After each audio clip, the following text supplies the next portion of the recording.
اعوذ باللہ من الشیطان الرجیم بسم اللہ الرحمن الرحیم۔ السلام علیکم، ادب لائنز میں خوش آمدید۔ ناظرین، ویڈیو شروع کرنے سے پہلے آپ سے درخواست کی جاتی ہے کہ چینل کو سبسکرائب کریں اور بیل آئیکن کو پریس کر دیں تاکہ آنے والی ہر ویڈیو آپ کو بر وقت ملتی رہے۔ 100 سال سے مدینے کے ترکی ریلوے اسٹیشن پر کھڑا ریل کا انجن، یہ 100 سال سے کیوں کھڑا ہے؟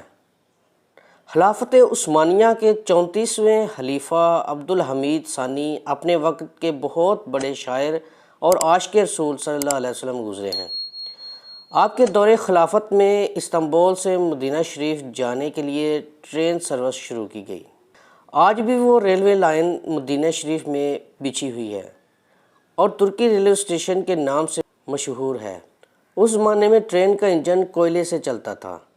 مکمل تیاریاں ہونے کے بعد مدینہ شریف میں ترکی اسٹیشن پر سلطان عبدالحمید ثانی کو اوپننگ یعنی افتتاح کے لیے بلایا گیا تو سلطان نے دیکھا کہ کوئلے والا انجن بڑ بڑ کی آوازیں نکال رہا ہے تو سلطان عبدالحمید غضبناک ہو گئے اور کچرا اٹھا کر انجن کو مارنا شروع کر دیا اور کہا کہ حضور صلی اللہ علیہ وسلم کے شہر میں اتنی تیز آواز تیری تقریباً 100 سال کا عرصہ ہونے کو آیا ہے، اس وقت جو انجن بند ہوا تھا وہ آج بھی ایسے ہی مدینہ شریف میں رکھا ہوا ہے جو ترکی اسٹیشن سے مشہور ہے۔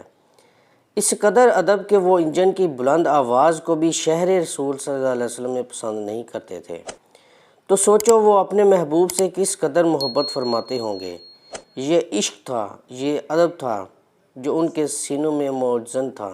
اللہ تعالی ہمیں بھی ایسا عشق و ادب اور شہر رسول صلی اللہ علیہ وسلم کی با ادب حاضری نصیب فرمائے، آمین۔ ناظرین، اگر ویڈیو پسند آئی ہے تو لائک، شیئر اور سبسکرائب کر دیں۔ جزاک اللہ۔